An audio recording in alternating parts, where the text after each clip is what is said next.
It's a call that's telling me I'm here to serve.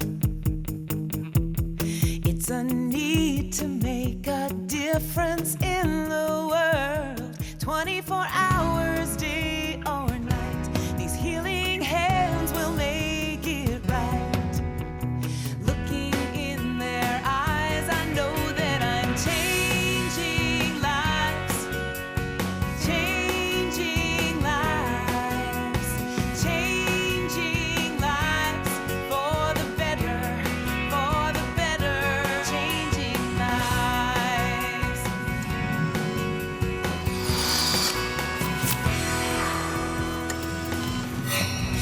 Hello everyone, I'm Grace Sells and welcome back for another edition of Best Docs Network, the show that's featuring some of the best doctors in the Houston area that are really changing people's lives.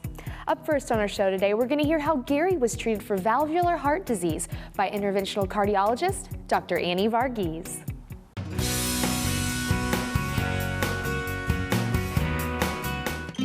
As you get older, sometimes you have trouble finding words.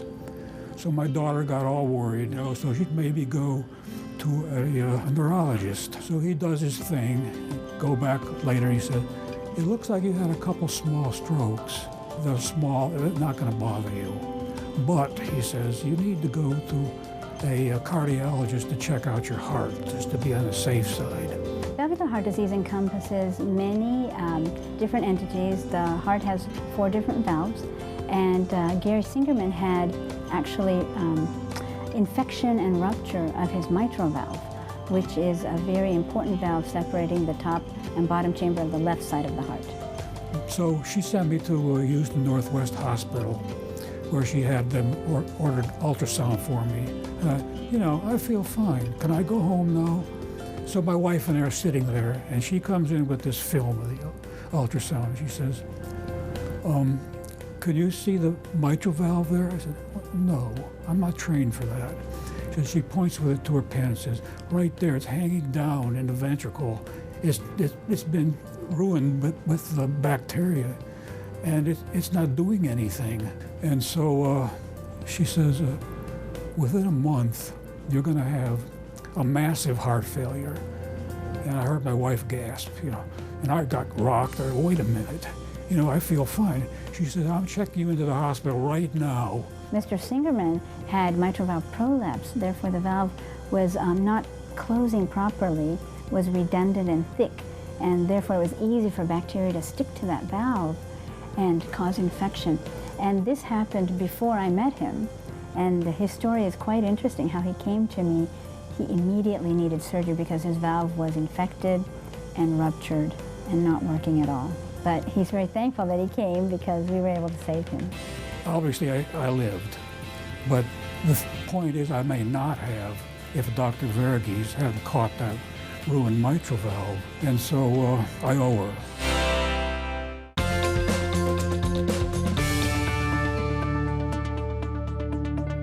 Over 90% of diseases are caused or complicated by stress. Some ways to help deal with the stress in your life are exercising, listening to music, writing in a journal, or going for a walk.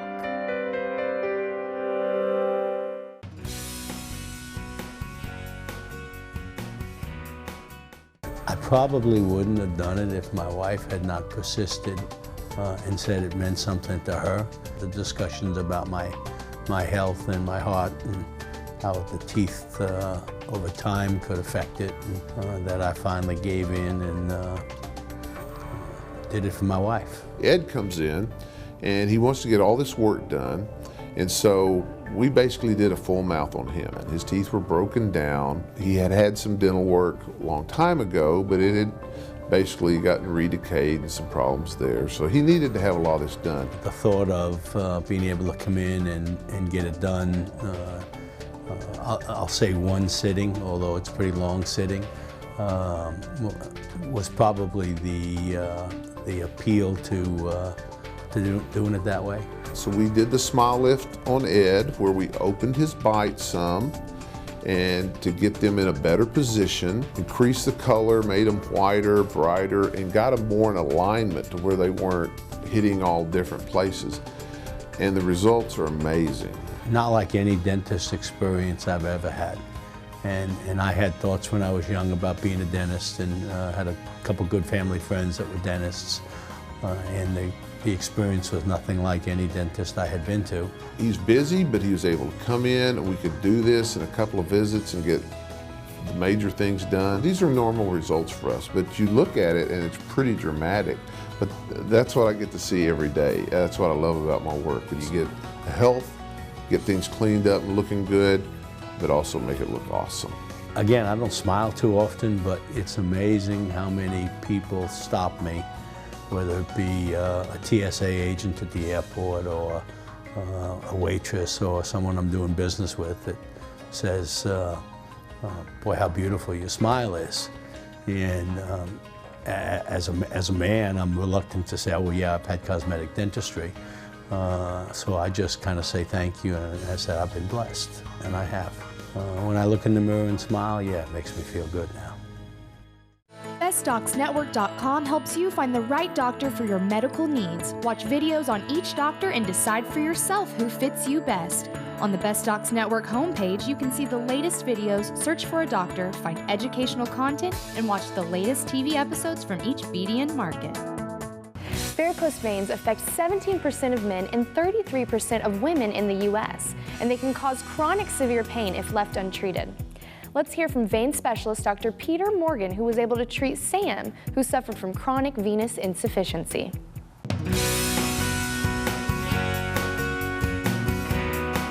A few years back, I started having ulcers show up on my lower ankles. So these ulcers would take 2 to 8 months to get rid of. Once those would heal over, another one would pop up. We did an ultrasound and discovered that he had severe chronic venous insufficiency with very large varicose veins and swelling. His biggest issues were that he had open, non-healing wounds. He had a very large one on the right side, and he had a much smaller one on the left side. He'd been seen and treated by a variety of people with a variety of methods over the years. None of them had worked. They say, well, you know, that's not really a problem. We have surgeries that we can do on an outpatient basis. We can get rid of that for you in no time. We very carefully mapped out which veins were bad in his legs, the ones that are running backwards, and then made sure we understood where the blood was running correctly. And we ablated selectively the bad veins to restore the venous circulation out of his legs back to normal. And that improves the overall health of the leg and improves healing, and he actually healed up very nicely. The procedures, like I said, didn't take any time at all. Come in the morning, go to work in the afternoon, not a problem. There was no pain after the surgeries. All went well. Went back to work, no problem. You can have wounds that are unrelated to venous insufficiency, but most chronic non-healing wounds are related to problems with your veins. But if you have a non-healing wound, that is almost certainly from venous insufficiency, and we can heal virtually all of those wounds here with the procedures we do. Having the circulation back in my lower legs allows me to work longer. It allows me to stay on my feet longer. I don't have the foot pain that I had prior. The procedures helped dramatically.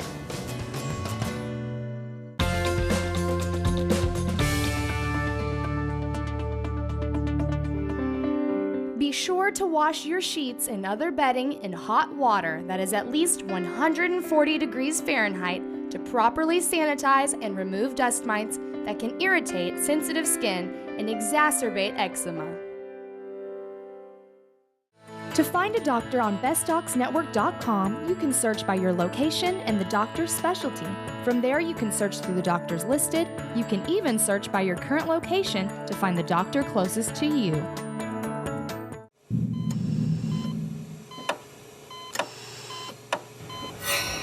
A lot of people are on aspirin. Aspirin is good to prevent heart attacks and strokes because it inhibits the stickiness of the platelets in your blood. These platelets clump together when they get real sticky, and then they can cause blood clots. Then you get a heart attack and stroke.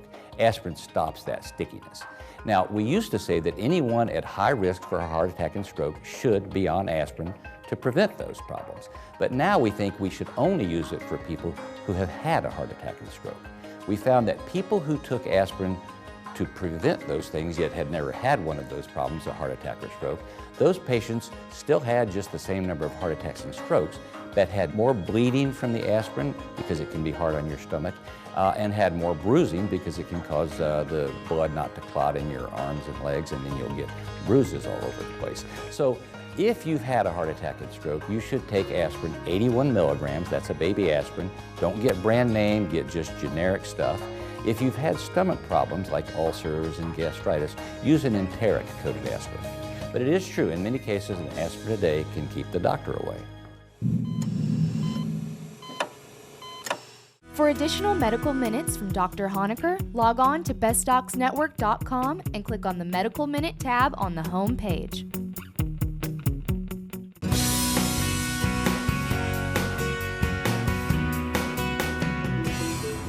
Lethargy, just tired all the time, anxious, couldn't let my mind relax, paranoia, and the paranoia was the thing that was destroying me. I just doubted everything that was said to me. I didn't think I was being told the truth.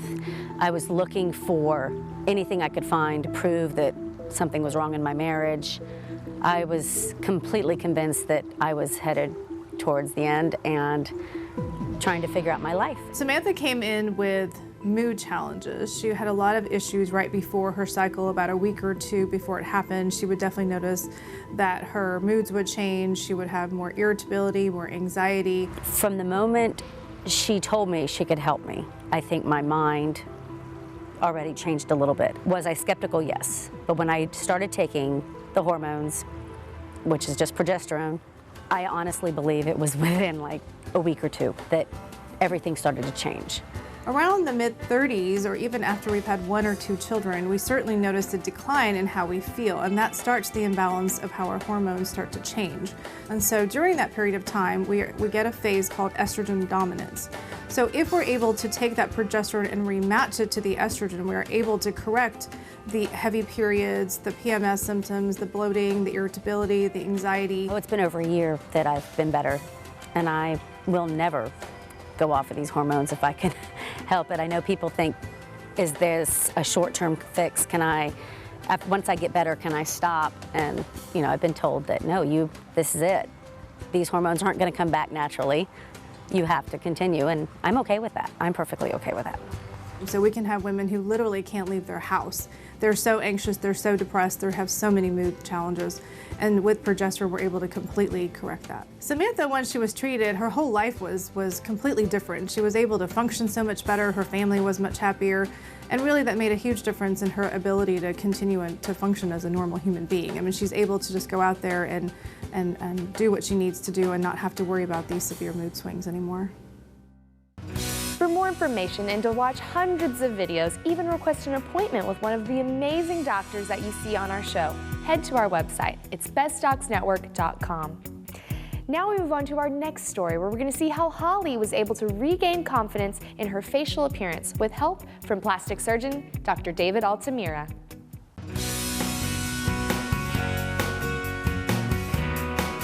I had kind of a bump up here on the bridge, and the end kind of hung down a little bit. It was a little bit big. And I think a couple times in my life, guys had made comments like, oh, our kids would have really big noses.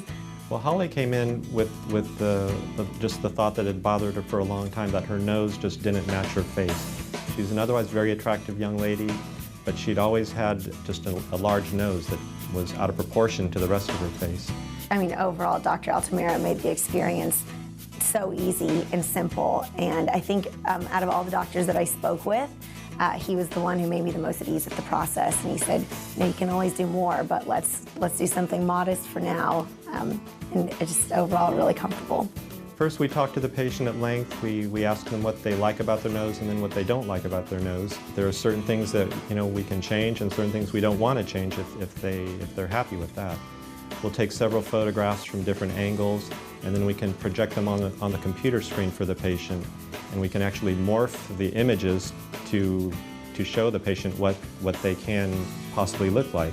And that way we can make sure we're on the same page as far as what the patient wants to look like and what can actually be accomplished in surgery, so that they do have realistic expectations, and we can kind of give them a good idea of what they'll actually will look like after the surgery. The recovery time was really quick. Dr. Altamira had explained that it would hurt for a little bit. He even gave me painkillers, but I think I took 2 of them. It wasn't as painful nearly as I thought it would be. And I think I had some soreness if I would touch it for maybe a month after, but overall it didn't hurt. Rhinoplasty is basically changing the shape of the nose. It can be done for a variety of reasons. Usually, a lot of times, just the patient has always felt their nose was too big for their face. They were never happy with their appearance. And so it's basically a great operation that can be used to reshape a person's nose to match their face better. It was so exciting taking that Band-Aid off for the first time. Like, when you look at yourself in the mirror, you always notice an imperfection that maybe you don't like. And for the first time I looked and thought, oh, my nose is adorable.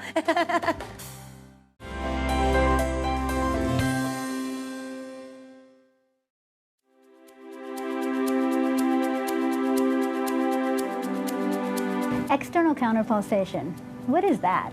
It's otherwise known as ECP therapy, and it's a fabulous way of helping grow coronary arteries, renewing the blood flow to the heart when many times that blood flow has failed because of coronary blockage. Many patients are affected by coronary artery disease or plaque involving the arteries to the heart, and the blood flow diminishes, and sometimes people have heart attack. So the way that we can fix this is by placing a stent or doing angioplasty to those arteries. Sometimes we have to send patients for surgery, for bypass surgery, to help renew the blood flow to the heart. But there are many patients who are not candidates for either one of those, and they can only take medications. But now we have something called ECP therapy, external counterpulsation, where the patient lays on a bed for 1 hour treatment with massage therapy to the legs, which improves blood flow to the heart. It's time to the cardiac cycle. With that therapy, 5 days a week for 7 weeks, patients can really experience improved blood flow, improved energy, improved symptomatology. It's just an amazing way of increasing blood flow to the heart. Ask your doctor about ECP. It's great.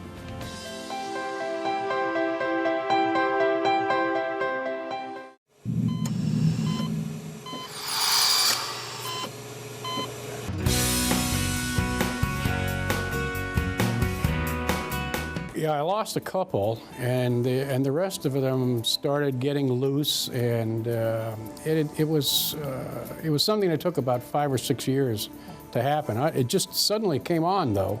Yeah, George, his teeth were in an end stage in that they were decayed, and he also had periodontal disease, bone loss around his teeth. His teeth were chronically infected. They had become loose.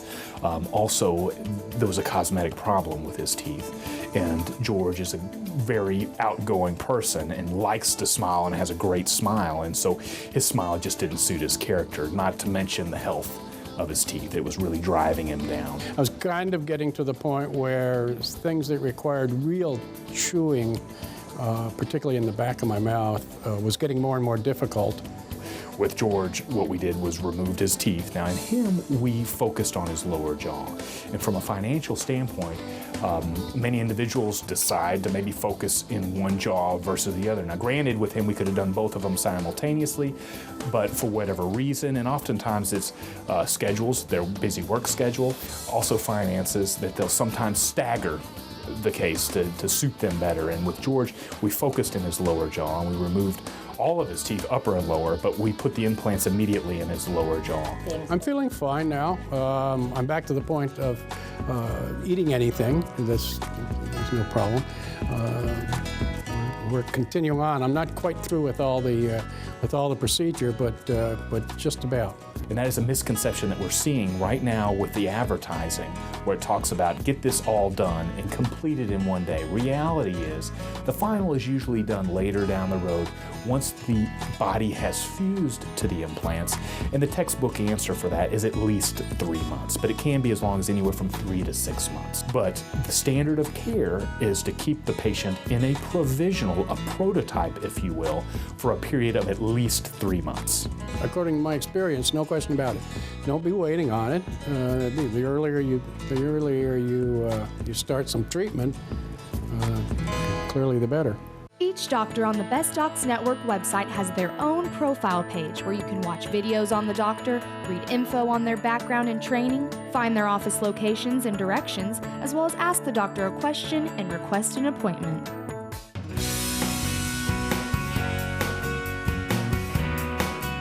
Gosh, I was young, maybe about 6 years old, and was tagging along with my older brother playing golf, and I just so happened to get too close to him when he was teeing off and got hit with a backswing right in the nose. And from then on, that's when the problem started. Joey came and see me because he can't breathe through his nose. So he has to breathe through his mouth. He doesn't sleep well at night. He snores a lot, and that makes him tired all the time. You know, you would sleep through the night but wake up and not feel rested. You know, even though you made it through a whole night and got a whole night of sleep, you just wake up and feel like, gosh, I really don't even feel like I slept at all. When we examined Joey, we noticed that the wall in the middle of his nose, what we call the septum, that separate the left and the right side, was crooked, in his case, was crooked on the right side, you know, causing him problem to breathe through his nose. And we agreed upon a treatment plan that consists of first a surgery to correct his septum, to straighten up his septum, so to improve the nasal airway. Very simple outpatient. You know, everything was explained to you. Go in the morning. I actually took a little nap right before surgery because it was early in the morning. Woke up and that was it. So it was real simple, real easy. Joey's quality of life has improved tremendously. He breathes better, he sleeps better, and he enjoys life more. Well, you know, you just don't realize it because I've had it for so many years. You just get used to, you're thinking the way you're breathing is normal, and it's not. And then once it's changed the way it is, you know, I'm able to do things without getting winded, you know, because I'm not having to open my mouth to breathe now. I'm able to breathe clear through my nose. The number one reason that patients come and see me is because they can't breathe through their nose. In most of the case, there's a solution for that. As a center of excellence in nose and sinus disease, I'm always in the forefront of medical research to improve my patient outcome. Medicine has advanced so much that there's always a solution to breathe well and live well. Patients don't have to suffer anymore.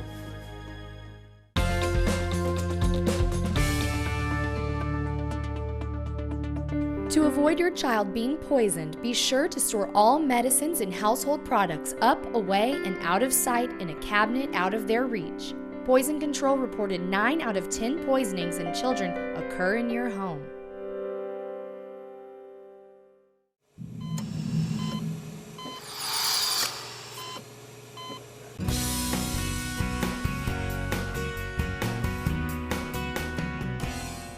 I've always been slim, or on the slim side. Always had a little pooch for a tummy, but it wasn't anything that I couldn't, you know, cover up in clothing or suck it in.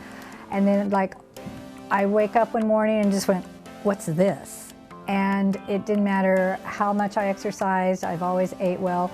I could not get that stomach to go down, and it happened in the upper section also. Our patient for CoolSculpting came in for abdomen treatment, very concerned about her stomach. She had areas that she couldn't get off despite diet and exercise. So I just went, clothes aren't fitting, I can't go on like this. And so I started researching, and I decided on the CoolSculpting simply because it's non-invasive. I didn't want to go under the knife. So the CoolSculpting procedure will take about an hour. It is non-invasive. When the procedure is done, you can go about your daily activities. You'll see the most results at about 2 months. So the whole concept is you can take the skin and the soft tissues to a lower temperature, freeze the fat, which actually kills the fat, but it leaves the surrounding tissues intact. Of course, you get, you know, the list of what could happen, and I didn't have any cramping. I did have just ever so slight bruising, not purples and blues, just a little red and a little tender, and that was it. It is permanent. The affected area will kill about 25% of the fat cells. The recommendation these days is to do 2 treatments within a month so that we can get about 50% reduction of the area. Some patients just need 1 and they're happy with it, but a lot of patients can get 2 and get better results. I had it a year ago last January, yes, and I'm just really thrilled that I had it done. My clothes fit again. I could not wear this skirt a year ago, and it was cheaper to have it done than going out and buying a new wardrobe. Simple as that. I would say I'm a victim of fashion, and I like feeling good in my clothes. I like to look good. And so yeah, there's a little vanity in there. And the hubby kind of likes it too.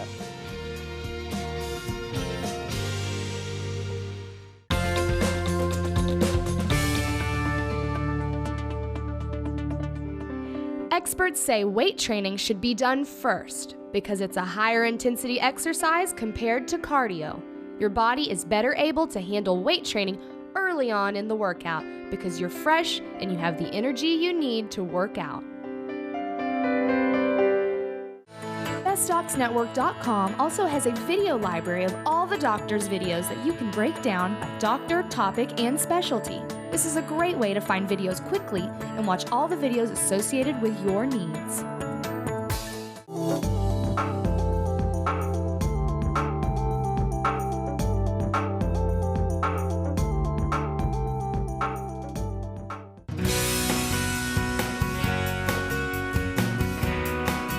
Mr. Weber, he basically came in with typical symptoms of plantar fasciitis.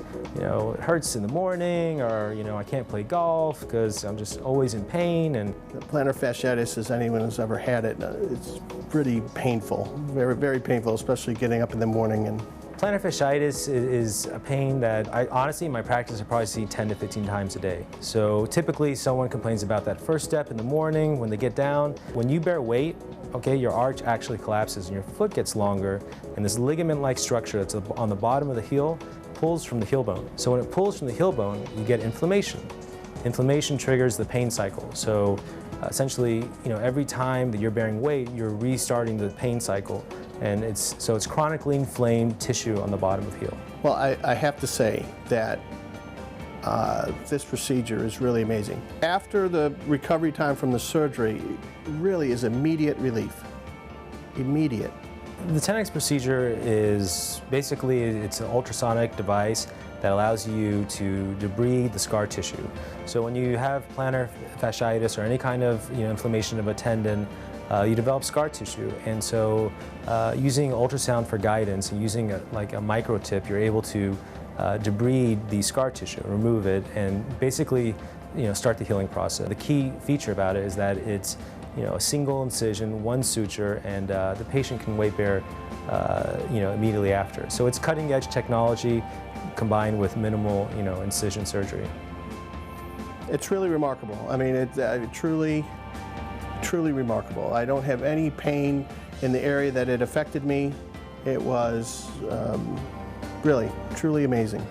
It's a 15-minute procedure. It's very precise because you're using an ultrasound machine for guidance, so you can actually visualize the plantar fascia. And it's minimal incision, literally just 1 suture on the inside of the heel.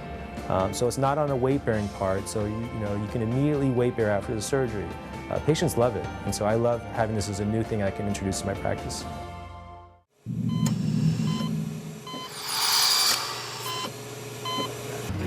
That was a great show today, and that's going to wrap up this edition of Best Docs Network, the show that's featuring some of the best doctors in the Houston area that are really making a difference in people's lives. For more information and to check out hundreds of our videos, just head to the website, bestdocsnetwork.com. And if you have a question, a comment, or a life-changing story, we would love to hear from you. Send us an email at info@bestdocsnetwork.com. Thank you for watching, and I'll see you next week.